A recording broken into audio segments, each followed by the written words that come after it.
Hello दोस्तों, स्वागत है आपका हमारे YouTube चैनल हनी वॉइस पर। रात का वक्त था और अभी तक मेरी आँख ठीक से नहीं खुली थी जब मुझे पता चला कि मैं एक लाइन में खड़ी हूँ। हम लोग जेल में थे, मैं एक मुजरिम थी, लेकिन रात के इस वक्त ये लोग हमें कहाँ ले जा रहे थे, समझ से बाहर था। हमें ऐसे खड़ा किया गया था जैसे खाना लेने के लिए इंसान लाइन में खड़ा होता है, लेकिन आधी रात को कौन सा खाना, ये तो हम अच्छी तरह जानते थे कि मामला कुछ और था। मैं देख रही थी कि सारी लड़कियां ही खूबसूरत थी और दुबली पतली थी। जो औरतें अधेड़ उम्र में और भारी भरकम मौजूद थी, वो उनको इस लाइन से निकाल दिया जा रहा था। हम लोग आगे चलते जा रहे थे और एक कमरे की तरफ बढ़ रहे थे। मेरे पास से एक औरत गुजरी जो यहाँ पर सिपाही थी। मैंने कहा कि ये सब क्या हो रहा है, कहाँ ले जा रहे हैं हमें? तो उसने अपने सख्त हाथ से मेरे मुंह को पकड़ा और कहा, शहजादी तू नहीं आई है ना, तुझे अभी पता चल जाएगा, फिक्र ना कर, तुझे बहुत ही अच्छा लगेगा। मैंने कहा कि क्या मतलब? उसने कहा, अभी सबको पता चल जाएगा कि क्या हो रहा है, और तेरी जैसी की तो बहुत मज़े होते हैं। मैंने कहा कि क्या मतलब मेरी जैसी? उसने कहा, अरे तारीफ़ कर रही हूँ, तू खूबसूरत है, जवान जहाँ है, जवान लड़कियों की बड़ी कदर है इस जेल में। मैंने कहा, मुझे तुम्हारी बातें समझ नहीं आ रही। उसने कहा, आ जाएगी समझ, चुप करके लाइन में लगी रहे। उसने मुझे धक्का दिया और मैं आगे चल पड़ी। थोड़ी देर के बाद देखा तो रास्ते में एक औरत बैठी थी जो अपने पास से गुजरती हर लड़की को कोई चीज़ पकड़वा रही थी और ऐसे दे रही थी जैसे कोई बहुत ही खुफिया चीज़ हो। मेरी बारी भी आ गई और उसने मेरे हाथ में वो चीज़ पकड़ा दी। मैंने कहा, ये क्या है? उसने कहा, ये तुम्हारे बहुत ही काम आएगी, इसके बिना तुम्हारी हालत बहुत बुरी हो जाएगी, इसलिए इसे अपने पास रखना। मैंने कहा, लेकिन इसे मेरा क्या फ़ायदा होगा? उसने कहा, ये तो तुम्हें पता चलेगा जब तुम्हारे ऊपर वो सब हालात गुजरेंगे, फिर तुम्हें पता चलेगा कि इसके बिना तुम्हारा बहुत ही नुकसान हो जाता। अब आगे लगो। वो चीज़ भी मेरे हाथ में थी जिसका उस वक्त इस जेल में कोई भी काम नहीं था। कुछ औरतें तो उस चीज़ को अपने मुंह में भी डाल चुकी थी। फिर उन्होंने हमें पहनने के लिए अजीब से कपड़े दिए। ऐसे कपड़े हम कैसे पहन सकते थे? ऐसे लगता था कि अंग्रेज़ों के कपड़े उठाकर हमारे लिए ले आए हैं। हम भारतीय नारियाँ ऐसे कपड़े नहीं पहनती, लेकिन यहाँ पर सारी औरतें ही ऐसी थी। उन्होंने हमें कहा कि तुम लोगों को पहनने ही होगी, क्योंकि जो काम हमने तुमसे करवाना है वो इन्हीं कपड़ों में हो सकता है, वरना तुम लोगों के लिए बड़ी मुश्किल हो जाएगी और हमारे लिए भी। सब औरतें उनकी बात मान रही थी। क्योंकि पहला दिन था इसलिए मुझे अजीब लग रहा था, लेकिन मुझे पता था कि अगर बात ना मानी तो क्या होगा। ये जेल थी, यहाँ पर क्या होता, ज़रा सी बात पर तो मुंह पर थप्पड़ लग जाता था। अगर कोई ऐसी बात कर देती जो उन्हें बुरी लगती तो फिर क्या होता? मैं डर भी रही थी क्योंकि मेरा तो पहला ही दिन था। हम लोगों ने वही कपड़े पहन लिए। खैर, हम लोग आगे बढ़ गए और फिर उस कमरे तक भी पहुंच गए जहां पर सब लड़कियों को भेजा जा रहा था। मैंने जब सामने का मंजर देखा तो मैं हैरान रह गई। वहां पर कुछ लोग भी मौजूद थे। एक आदमी ने मुझे देखा और दूसरे से पूछा, ये नई है क्या? उसने कहा, हाँ, ये तो कल ही आई थी। उसने कहा, फिर इसको सबसे आगे खड़ा करो। दूसरे आदमी ने कहा, क्यों? इसको तो कुछ भी पता ही नहीं है, ये गड़बड़ कर देगी। उसने कहा, अरे ये बहुत ही खूबसूरत और जवान है, ये गड़बड़ भी करेगी तो कोई इसको कुछ नहीं कहेगा, इसे लाइन में सबसे आगे लगाओ, चलो रास्ता बनाओ इसके लिए। और जब मैं आगे गई तो सामने का मंजर देख के चीख उठी, क्योंकि मुझे नहीं पता था कि इस जेल में ये लोग आधी रात को हमसे ये सब काम करवाएंगे। फिर मैंने उस चीज़ की तरफ देखा जो मुझे ये कहकर थमाई गई थी कि ये तुम्हारे काम आएगी, और मैंने उसे फ़ौरन अपने मुंह के अंदर। मेरा नाम सीमा है। मुझे अपना ये नाम बिल्कुल भी पसंद नहीं था, इसलिए मुझे सब प्यार से सीमी कहते थे। मैं बहुत ही खूबसूरत और जवान थी। मुझे नहीं पता था कि मेरी ज़िंदगी इतना बड़ा मोड़ ले लेगी। मैं एक ऑफ़िस में काम करती थी जहाँ पर एक लड़की से मेरी दुश्मनी हो गई। हमें ऑफिस की तरफ से ही दूसरे मुल्क जाना था और हम लोग एयरपोर्ट से सफ़र कर रहे थे। वो लड़की मेरी दुश्मन बन गई थी क्योंकि बॉस मुझसे बहुत ही अच्छी तरह से पेश आ रहे थे। बहुत लोग वैसे तो उसको बुरा आदमी कह रहे थे, लेकिन शायद वो मुझसे मोहब्बत कर बैठे थे और इसीलिए उस लड़की ने मुझसे बदला लिया। मेरा सामान में नशा जैसी चीज़ें बरामद कर ली गई और मुझे जेल भेज दिया गया। उसने ना सिर्फ मुझ पर इल्ज़ाम लगाया था, बल्कि उसके कुछ रिश्तेदार थे जो मुझे सज़ा दिलवाने पर ज़ोर लगाने लगे थे और उसने उससे मदद लेकर मुझे यहाँ भेज दिया। मैं अपने हक़ में कुछ भी ना बोल पाई क्योंकि मेरे सामान से वो ही चीज़ निकली थी। मैं यहाँ पर सारी ज़िंदगी के लिए तो नहीं आई थी, लेकिन ये मेरी ज़िंदगी का एक बहुत ही बड़ा सदमा था कि मुझे जेल भेज दिया गया था। बॉस को बुरा आदमी कहते थे, अब कहते थे तो बुरा आदमी है, लेकिन मेरे साथ बहुत ही अच्छा था और यही बात उस लड़की को बुरी लग गई थी क्योंकि वो बॉस ही कुछ खास बनना चाहती थी। बाद में मुझे मेरी एक दोस्त ने बताया कि बॉस तो तुमसे शादी करना चाहते हैं और वो बुरा आदमी है, लेकिन कुछ बुरे आदमी अपनी पसंदीदा औरत के लिए बहुत ही अच्छे होते हैं। अरे कोई चोरी चोरी भी करता है ना और उसकी पत्नी होती है तो घर जाकर उसे कहते हैं कि देख मेरी जान, आज तेरी पसंद का खाना लेकर आया हूँ। बेशक चोरी से ही लाया हूँ, लेकिन अगर वो आदमी बुरा था तो वो उसका अपना मामला था, लेकिन तुमसे शादी करना चाहता था और तुझे अपनी पत्नी बनाना चाहता था और इस लड़की ने तुझे बदला लेने के लिए तुझे कहाँ फंसा दिया। मैं पढ़ी लिखी थी, अच्छे ख़ानदान की लड़की थी। हाँ, मेरे आगे पीछे कोई नहीं था, लेकिन मैं अच्छी लड़की थी, तभी तो इतनी बड़ी नौकरी मिली थी मुझे और अब मेरी ज़िंदगी एक जेल में गुजर रही थी। मेरे साथ वाकई बहुत ही बड़ा मजाक हुआ था। मेरे माँ बाप इस दुनिया में नहीं थे। मैं अपनी मौसी के साथ रहती थी, लेकिन वो भी एक विधवा औरत थी, इसलिए वो मुझे बचाने के लिए कुछ ना कर सकी। शायद अभी भी कोशिश कर रही थी, लेकिन मेरी सज़ा शुरू हो गई थी। मुझे यहाँ पर वक्त गुजारना था और मुझे पता था कि मेरे पीछे कोई नहीं आएगा। मेरी मौसी पढ़ी लिखी नहीं थी, उसे चीज़ों का पता नहीं था कि उसे क्या करना है। बस यही इंतज़ार था कि जल्दी जल्दी मेरी सज़ा ख़त्म हो जाए। मैं कोई चुपचाप रहने वाली लड़की तो नहीं थी, अपने हक़ के लिए बोलना आता था मेरे से, और इस दावे में मैं बुरी तरह से फंस गई थी और किसी ने भी मेरा यकीन नहीं किया था। कभी कभी अच्छे लोगों के साथ भी बुरा हो जाता है और वो कुछ नहीं कर पाते। मेरे साथ भी यही सब कुछ हुआ था। रात हुई तो हमें जगा दिया गया। आज मेरा इस जेल में लगभग दूसरा दिन था क्योंकि मैं कल शाम के वक्त यहाँ लाई गई थी और इसके बाद मुझे कहा गया कि जाओ जाकर कपड़े बदल लो और पहनने के लिए मजबूत जूते दिए गए। मैं हैरान हुई कि ये सब क्या है। ये जूते उनके अपने पास थे। मैंने एक जूता पहना तो मेरे पैरों में नहीं आया। उसने कहा कि अगर तुम्हारा जूता तुम्हें पूरा नहीं हुआ तो फिर तुम काम कैसे करोगी। मैंने कहा कौन सा काम। उसने कहा वही काम जो तुम यहाँ करने के लिए आई हो, तुम्हें बहुत ही अच्छा लगेगा, फ़िक्र नहीं करो। मैंने पूछा कि क्या कोई मेहनत वाला काम है, तो उसने कहा नहीं, मेहनत का काम नहीं है, वो काम तो हम लोगों ने तुमसे सुबह से करवा लिए थे। ये तो ऐसा काम है जो हर औरत करना चाहती है और इसी के लिए तो वो सारी ज़िंदगी जीती है। मुझे उसकी बातें तो समझ ही नहीं आ रही थी, लेकिन इसके बाद मुझे एक लाइन में लगा दिया गया और ये लाइन बहुत ही आगे जा रही थी।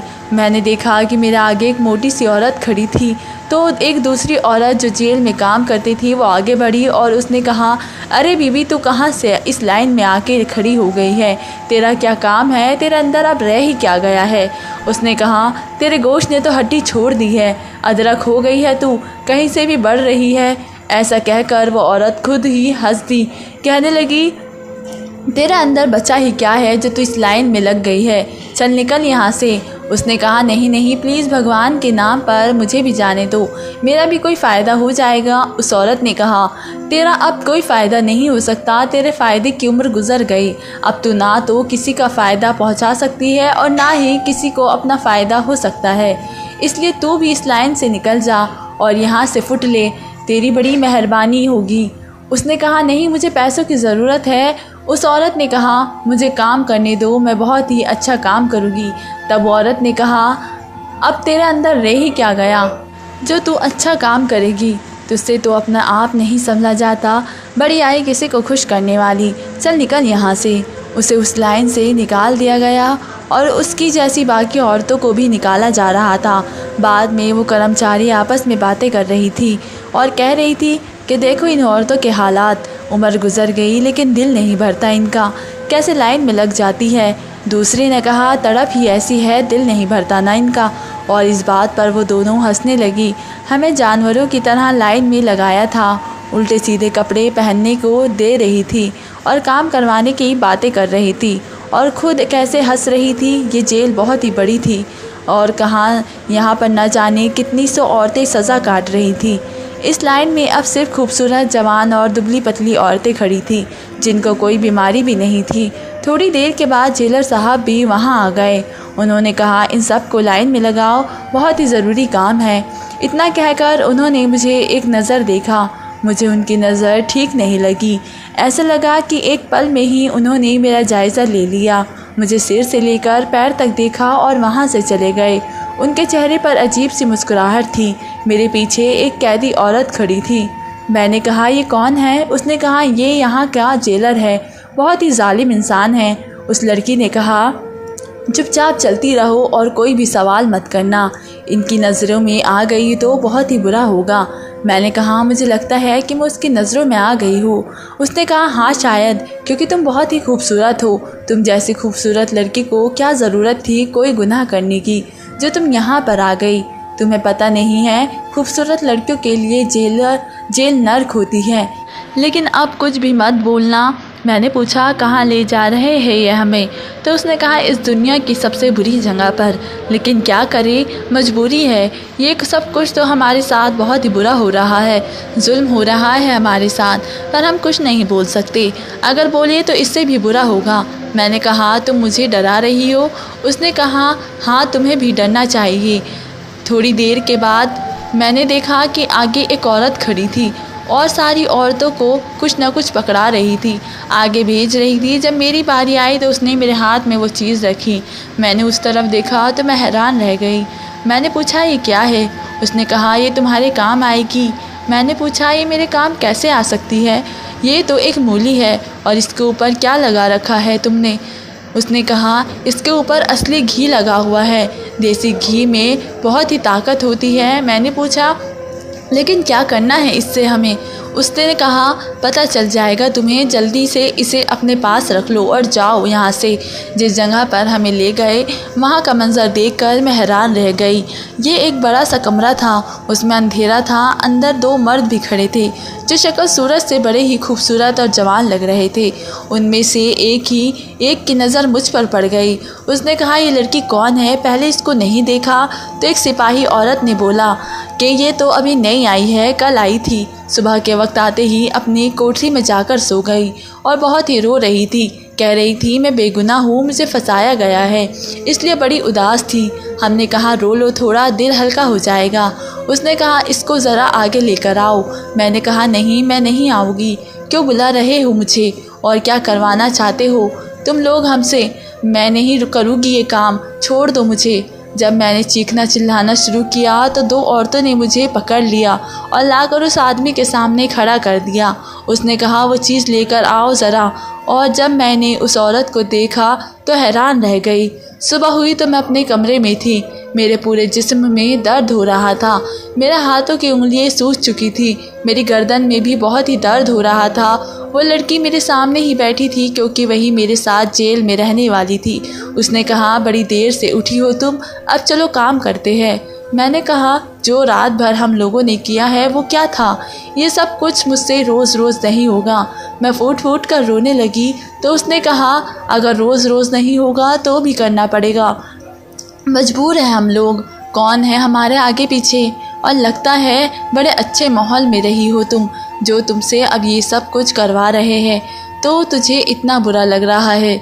मैंने कहा हाँ अच्छे माहौल में ही रहती थी, अपना कमाती थी, अपना खाती थी, अच्छे से फ़्लैट में रहती थी। मेरे फ़्लैट में तो ऐसी ही ज़िंदगी थी, सब कुछ ठीक था। पता नहीं क्यों मैं किसी की नज़र में आई और उसकी मोहब्बत मुझे यहाँ तक ले आई। उन्होंने कहा तू भी मोहब्बत करती थी क्या उससे? तो मैंने बताया नहीं मैं तो मोहब्बत नहीं करती थी। तो मुझे तो ये भी नहीं पता था कि वो मोहब्बत करता है, लेकिन मोहब्बत के दुश्मनों ने पहले ही मुझ पर वार कर दिया और देखो मैं कहाँ आ गई। एक ने कहा, इस समाज में सारे मोहब्बत के दुश्मन ही हैं, चाहे मोहब्बत शादी के बाद की हो या पहले की हो। तुम जानती हो, जब कोई औरत जेल में आती है तो फिर वो इस दुनिया और इस समाज के निशाने पर आ जाती है, क्योंकि एक औरत का जेल में आ जाना बहुत बड़ी गलती है। वो औरत जिसे चार दीवारी में रखना चाहिए, जिसे दूसरों से छुपा कर रखना चाहिए, जब वो जेल में आ गई तो समझो वो तो समाज के बीच आ गई और आकर घिर गई है। अब कोई इस पर रहम नहीं करेगा। मैंने कहा, लेकिन मैं भी बेकसूर हूँ। उसने कहा, और भी बहुत बेकसूर लोग हैं यहाँ पर, लेकिन कभी कभी कुछ सज़ाएं ऐसी मिलती है जिनके हम हकदार नहीं होते, पर हमें फिर भी बर्दाश्त करनी पड़ती है। अब उठो, रात को फिर से वही सब करना है। मैंने कहा, नहीं, मैं नहीं करूँगी। उसने कहा, करना पड़ेगा। मैं फूट फूट कर रोने लगी कि ये दुनिया कितनी जालिम है। अगर मेरे साथ यही सब कुछ यहाँ हर रोज़ होता तो मैं तो यहाँ से निकलती तो ना मेरी हड्डियों में जान रहती, ना चेहरे पर रौनक। मेरी तो ज़िंदगी बर्बाद हो जाती। मुझे कुछ सालों की कैद हुई थी। यूँ तो मेरे लिए ये कैद भी मौत थी, लेकिन शुक्र था कि मुझे उम्र कैद नहीं हुई थी। मैं यहाँ से निकल तो सकती थी, लेकिन अगर ये सब कुछ मेरे साथ होता तो फिर मेरे अंदर क्या बचता। मैं यहाँ से निकल कर अस्पताल जाती और फिर मेरी सारी ज़िंदगी अस्पताल में गुजर जाती, क्योंकि जान है तो जहान है। जिसके पास सेहत नहीं होती उसके लिए ये दुनिया किसी काम की नहीं होती। आधी रात हुई तो फिर से हमें जगाया और लाइन में लगा दिया गया। अब मुझे पता चला कि हमें मजबूत जूते पहनने को क्यों दिए गए थे, क्योंकि हमारा काम ही खड़े होकर करने का था। आगे बढ़े और उस औरत ने फिर से मुझे मूली पकड़ा दी जिस पर असली घी लगा हुआ था। हम लोग उस कमरे में चले गए और मैंने मूली हाथ में पकड़ी हुई थी तो मुझे मेरी साथ ही कोमल ने कहा, खा लो इसको, इससे तुम्हें ताकत मिलेगी। क्यों नहीं खा रही हो इसे? मैंने कहा, मैं नहीं खाना चाहती इसको, नहीं चाहिए मुझे ताकत। मैं चाहती हूँ कि मैं बेहोश हो जाऊँ ताकि मुझसे ये लोग काम ना करवा सके।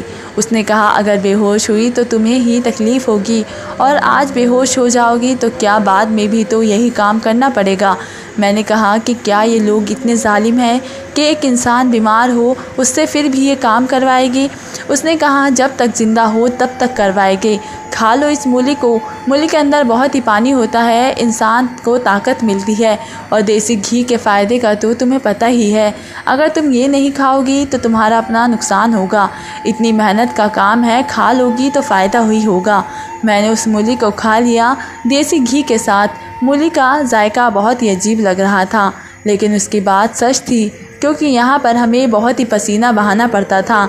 अगर हम लोग मूली खा लेते तो हमें काफ़ी ताकत मिलती थी, क्योंकि मूली के अंदर आधे से ज़्यादा पानी होता है और यह आपको डिहाइड्रेशन से बचाती है। मैंने उस शख्स की तरफ देखा जो यहाँ के जेलर था। उसने कहा, आज तुम सबको जल्दी जल्दी हाथ चलाना है, तेज़ तेज़ हाथ चलाना है ताकि काम जल्द से जल्द ख़त्म हो सके। तुम सबको भी इनाम मिलेगा। मैं बोल पड़ी, जबकि उस लड़की ने कोनी मारी कि तुम क्यों बोल पड़ी, पागल तो नहीं हो। मैंने कहा, जेलर साहब हमें कितना कितना इनाम मिलेगा? उसने कहा, बहुत ज़्यादा इनाम मिलेगा। तुम ही हो ना वो नई जो नहीं आई हो? मैंने कहा, हाँ। उसने कहा, तुम तो काफ़ी हट्टी खट्टी हो और जवान हो, तुम ज़रा ज़्यादा मेहनत किया करो तो तुम्हें ज़्यादा ही इनाम मिलेगा, और अगर फिर भी इससे ज़्यादा इनाम चाहिए तो हम हैं ना। मैं घबरा गई। मैंने कहा, नहीं, मैं तो बस ये कहना चाहती थी कि हम आपके लिए काम तो करते ही हैं। मैं बहुत ज़्यादा मेहनत करूँगी, मुझे इनाम नहीं चाहिए। क्या आप मुझे यहाँ से जल्दी से निकाल सकते हैं? ये सुनकर वह हंसने लगा और उसके बाकी साथियों ने भी हंसकर मेरा मजाक बनाया। उन्होंने कहा, रिश्वत दे रही हो? मैंने कहा, नहीं नहीं, रिश्वत नहीं, मदद मांग रही हूँ, मेरी मदद करे। देखिए, आपने खुद ही कहा था कि मैं जवान हूँ, मुझे यहाँ नहीं होना चाहिए और मैं बेगुनाह हूँ। उन्होंने कहा, अगर तुम बेगुनाह थी तो ये साबित करना तुम्हारा काम था। अगर तुमने साबित नहीं किया तो समझो तुम गुनाहगार हो, क्योंकि कोई नहीं मानेगा कि तुम बेगुनाह हो। मैंने कहा, फिर भी मेरे बारे में कुछ तो सोचे। उसने कहा, कुछ ना कुछ तो सोचना ही पड़ेगा तुम्हारे बारे में, लेकिन अभी कुछ नहीं सोच सकते। अभी तुम ये काम करो, फिर देखते हैं तुम्हारा क्या कर सकते हैं। मैं थोड़ी खुश हो गई और मैंने कोमल से कहा, देखो, बात करना इतना मुश्किल भी नहीं था। उसने कहा, तुम पागल हो, वे बहुत ही कभी तुम्हारी मदद नहीं करेगा और जितना तुम उसकी नज़रों में आओगी उतना ही तुम उसके दिमाग में फंस जाओगी। यहाँ पर ये लोग हमसे सिर्फ मेहनत मशक्क़त का काम करवा रहे हैं, लेकिन तुम्हारे साथ ये जेलर क्या करेगा ये सुनकर तुम्हारे रोंगटे खड़े हो जाएगी। कोमल मुझ पर गुस्सा हो रही थी, जैसे मैंने बहुत ही बड़ी बेवकूफ़ी कर दी हो। दरअसल ये जेल बहुत ही पुरानी थी, इतनी पुरानी कि अंग्रेज़ों के ज़माने से भी पहले की थी। और इस जेलर को किसी ने बताया था कि इस जेल के अंदर एक से एक रास्ता जाता है, एक सुराग है जिसमें बहुत सारा सोना, हीरे मोती और जवाहरात है। उसने ये भी बताया था कि कुछ लोग यहाँ से ख़जाना लेकर भागने की कोशिश कर रहे थे और उनके ऊपर पत्थर गिर गए थे, जिसकी वजह से वे लोग ख़जाना यहीं पर हमेशा के लिए कैदी हो गए। और ये सोना है, हीरे है, मोती है, पूरा ख़जाना है और इसी के लिए ये औरतें से और मुझसे भी आधी रात को उस सुरंग की खुदाई करवाता है। हम लोग खुदाई वाले औजारों से लेकर सारी रात खुदाई करते थे और सुबह 5 बजे हमें हमारी कोठरी में वापस भेज दिया जाता था। इसके अलावा जेल के सारे काम भी हम औरतें ही किया करती थी और इसके बाद ये मेहनत मशक्क़त का काम करके हम बहुत ही निढाल हो जाते थे। और अगर कोई 2 पल भी रुक जाता कि सांस ले सके तो ये लोग उस पर भी गुस्सा करते और उसे डंडा दिखाते और कहते कि काम करो। ये काम बहुत ही मेहनत का था, इसलिए सिर्फ जवान लड़कियों से ही करवाया जाता था। अधेड़ उम्र की औरतें के बस का ये काम नहीं था, वे तो 4 घंटे भी ये काम नहीं कर सकती थी। सुरंग के बारे में कोई भी झूठ नहीं था, ये सच था कि सुरंग यहाँ पर मौजूद था, क्योंकि उसका मुंह नज़र आना शुरू हो गया था, लेकिन वे अंदर से पूरी तरह से मिट्टी और पत्थरों से भरी हुई थी। और ये पत्थर और मिट्टी वक्त के साथ इतने कठोर हो गए थे कि इन्हें तोड़ना बहुत ही मुश्किल हो गया था। और हम ये काम इस तरह भी करते थे कि ज़्यादा शोर ना हो। इसके बारे में जेल के अधिकारी और बाकी लोग नहीं जानते थे। ये बात सिर्फ जेलर और यहाँ के 2-4 सिपाही लेडी कांस्टेबल को ही पता थी। और हम लोग वैसे ही यहाँ पर कैदी थे, मुजरिम थे, हमें ये लोग इस्तेमाल कर रहे थे। मुझे कोमल ने बताया कि ये सुरंग तो यहाँ पर है, लेकिन ये नहीं पता कि इसके अंदर वास्तव में ख़जाना है या नहीं। लेकिन ये जेलर जानूनी है, ये पागल हो चुका है, इसलिए हमें ये काम करवा रहा है। इस सुरंग की खुदाई में बहुत ही नुकसान हुआ है। एक बार तो यहाँ से बहुत ही बड़ा सांप निकल आया था और एक औरत को काट लिया। ये सुनकर मैं और डर गई। मैंने कहा, फिर उस औरत का क्या हुआ? उसने कहा, क्या हो सकता था? उसे डॉक्टर के पास ले जाते ही तो सब पूछते कि इस जेल में सांप कहाँ से आया। बस इसी चक्कर में उसे अस्पताल ले जाने में इन्होंने देर कर दी और वे रास्ते में ही इस दुनिया से चली गई। मैंने कहा, अगर ऐसा फिर से हुआ? उसने कहा, क्यों नहीं होगा, हो सकता है ये बहुत ही पुरानी है और अंग्रेज़ों के ज़माने से भी पहले की है। यहाँ पर तो ऐसे जानवर और सांप निकल सकते हैं। मैंने कहा, और क्या हुआ था? तो उसने कहा, एक औरत के सिर पर पत्थर गिर गया था और वे भी वहीं पर ढेर हो गई थी, इसीलिए तो ये काम करवा रहे हैं हमसे, ताकि अगर हमें कुछ हो भी जाए तो हमारा पूछने वाला कोई नहीं है। लेकिन अगर सरकार को पता चल गया कि यहाँ पर ये सब कुछ हो रहा है तो फिर बहुत ही बुरा होगा और फिर सरकार इस खजाने को भी अपने कब्ज़े में ले लेगी। इसीलिए तो जेलर साहब जल्दी से जल्दी ये काम करना चाहते हैं। दिन में तो बाकी लोग भी पहरे पर होते हैं, जिनमें हमसे ये काम नहीं करवा सकते, रात में करवाते हैं इसलिए। और ये मूली और देसी घी इसलिए खिलाते हैं ताकि हम निढाल ना हो और मेहनत करने में आसानी हो। मैंने कहा, कोई तो होगा जिसे हम ये इस बात बता सके। उसने कहा, फ़िलहाल तो कोई नहीं है, लेकिन सुना है कि कभी कभी दौरे पर उनका एक बड़ा अफसर आता है। उसे ये बात पता नहीं है, लेकिन अगर उसे ये बात बता दी गई तो वे कोई एक्शन ज़रूर लेगा। मैंने पूछा कि वे कब आएगा? कोमल ने कहा कि उसे आए हुए बहुत ही अरसा हो गया, हमें नहीं पता वे दोबारा कब आएगा, क्योंकि वे बहुत ही दिनों के बाद आता है। पर जिसने भी उसे ये शिकायत लगाई उसकी खैर नहीं होगी। ये जेलर उसे यहीं पर मार कर कहीं फेंक देगा। मैं किसी सोच में पड़ गई तो उसने मुझसे कहने लगी कि तुम ऐसा बिल्कुल भी मत करना, क्योंकि तुम्हारे आगे पीछे कोई है भी नहीं, तुम भी जवान हो, तुम्हारी सज़ा इतनी लंबी नहीं है, ख़त्म हो जाएगी तो यहाँ से चली जाना। मैंने कहा कि तुम ठीक कह रही हो, लेकिन मैं ये सब बर्दाश्त नहीं कर सकती, ये सब बहुत ही बुरा है, हमारी हालत ख़राब हो रही है, हमारे हाथों पर छाले पड़ रहे हैं। कोमल ने कहा कि हाँ, लेकिन कुछ अंजाम मौत से भी बुरे होते हैं और हमें उनसे बचाना चाहिए। मैंने उसकी बात समझ ली और ये जेलर वाकई जुनूनी आदमी था, खजाने के पीछे पागल हो गया था, क्योंकि जिस तरह से उसे बताया गया था कि यहाँ पर एक सुरंग है, सुरंग तो यहाँ पर थी और इसका मतलब ये नहीं कि यहाँ खजाना भी होता। लेकिन इसे ये सब कौन समझाए, ये बहुत ही मेहनत का काम था और मैं इस काम को करके थक गई थी, निढाल हो जाती थी। एक दिन पता चला कि इस जेल का बड़ा अफसर दौरे पर आ रहा है। पहले ही सबको बता दिया गया कि कोई अपनी ज़ुबान नहीं खोलेगा और जो अपनी ज़ुबान खोलेगा उसकी खैर नहीं होगी। सभी लोग उनसे बहुत डरते थे। अगर कोई औरत ठीक से काम नहीं करती तो वे उसे मारते भी थे, इसलिए किसी ने भी शिकायत नहीं की थी। लेकिन ये डरने की बात थी, अगर हम लोगों ने ज़ुबान खोली तो हमें सज़ा मिलेगी। क्या हम ये नहीं सोच सकते थे कि हमारे साथ हो रहा है ये बुरा हाल भी किसी से कम नहीं था। हमारे हाथों पर छाले पड़ चुके थे, हमारी हड्डियों में दर्द होता था, हम सारी रात दर्द से चिल्लाते रहते थे। हमें एक एक दर्द की गोली दी जाती थी, लेकिन दर्द इतनी ज़्यादा थी कि गोली से ख़त्म नहीं होता था। बड़े अफसर दौरे पर थे और मैं अपने काम में लगी हुई थी।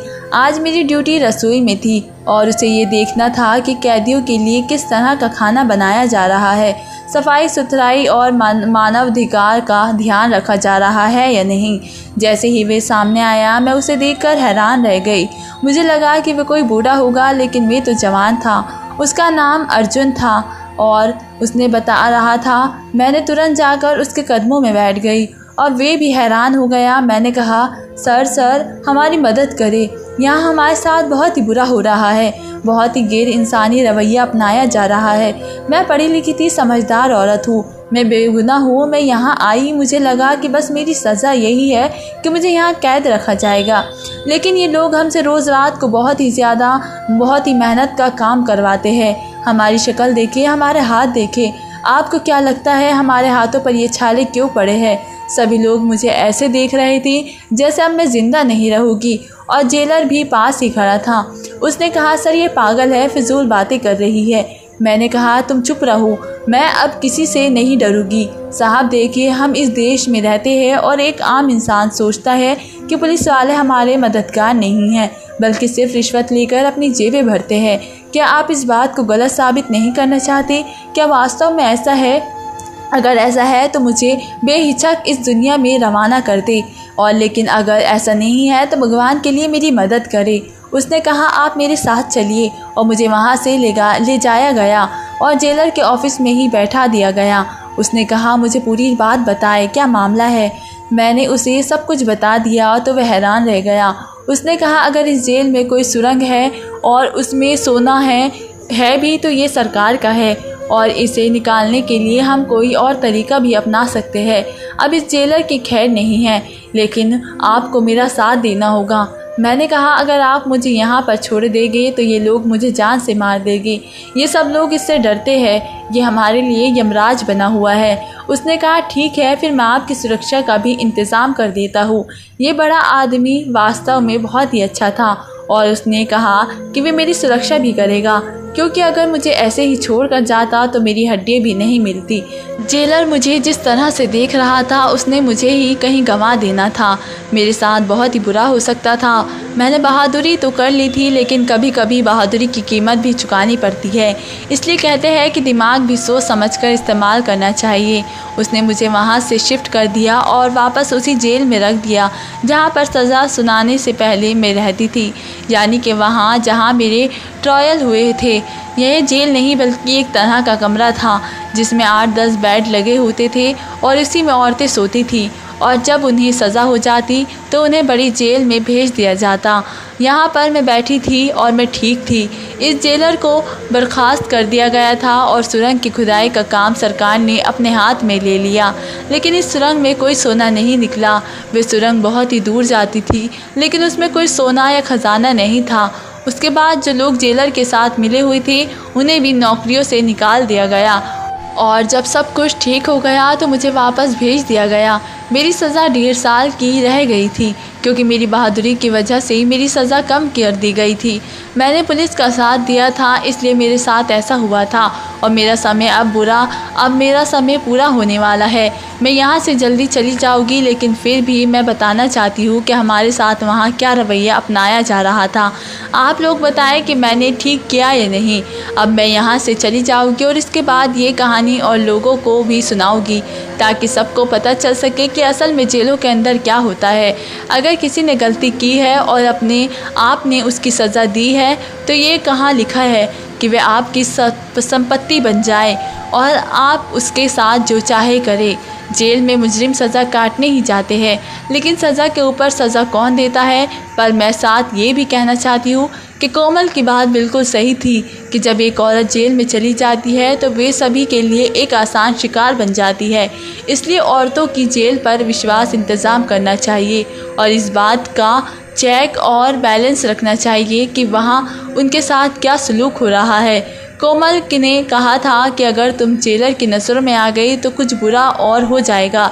इसका मतलब यही था कि जेलर उन औरतों को किसी और काम के लिए भी इस्तेमाल करता था, लेकिन वे वहाँ से चला गया और उसके बाद जो दूसरा व्यक्ति आया वो बहुत ही नेक और अच्छा इंसान था।